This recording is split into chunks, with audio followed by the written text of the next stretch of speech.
Hello, everybody. Guys, you know what? One of the best choices I made in my life is to choose silence over constant explanations. Because of that, I never felt the need to prove my words or my character to anyone anymore. I never have to fix anything anymore that I did not even break in the first place. I never have to fight for anyone just to recognize my value.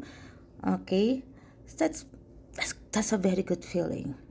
Because what others do, that is their responsibility. I just simply wish and hope that they will choose or make choices that they won't regret eventually. And as for me, I am letting go, moving forward, and protecting my peace. Have a great day, everyone.